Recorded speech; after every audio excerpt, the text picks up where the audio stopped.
So, for the vlog and share stories, nagdalawa ako ng cellphone. Yan. Kasi dito sa cellphone na to, dito nakalagay yung contact number ko. Tapos, minsan,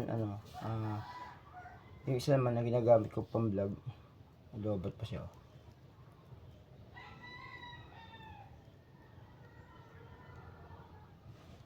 Lobat.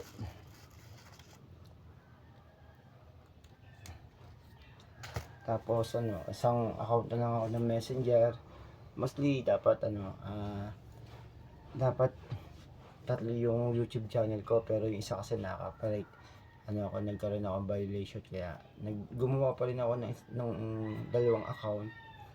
Una kasi isa lang, tapos tigdalawa ako kasi nga yung isa naman parang kasi ko magdalawa na lang ako para meron akong violation, meron pa akong isa. So, pero yung lahat ng binablog ko yung mga tungkol sa gawain ko sa buhay, paglalaba, pagwawalis, paghuhusap pinggan, tapos yun ba yung mga nangyari sa loob ng bahay, yung tumira yung kapatid. Ang pagkakalang ko kasi yung kapatid ko, kapag may sarili siyang bahay, malinis siya sa loob ng bahay kasi matagal ko naman siyang kakilala eh.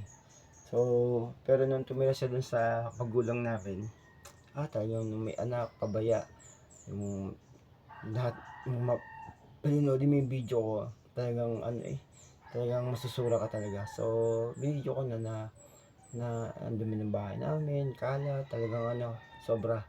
So, syempre, kailangan, hindi naman pwedeng isang cellphone lang talaga. Yung isa, pang recording ko, pang vlog ko, yung isa naman, pang may magko-call sa akin. So, kailangan ko talaga ng dalawang cellphone. Kaya nag-provide ako ng isa pa. So, yun nga, laking bagay din talaga.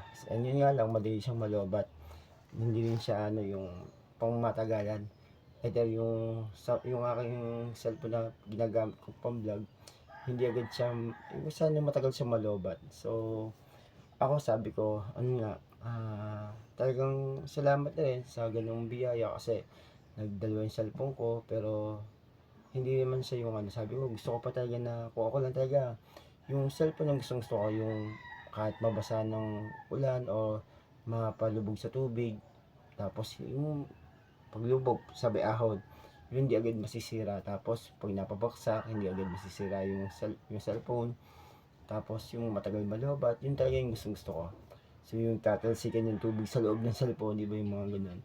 So, yun nga, natatakot naman ako mangutang kasi nga wala naman akong maayos na trabaho na permanente, kaya medyo siyempre may experience na rin ako sa home credit, kaya medyo nag-inap, sabi ko hindi ko pa man need, pero kailangan ko siya, pero talagang yung maayos na cellphone talaga yung kasi isa madaling malobat, pero ginagamit ko siya pang call kasi pang-vlog ko naman itong ginagamit ko.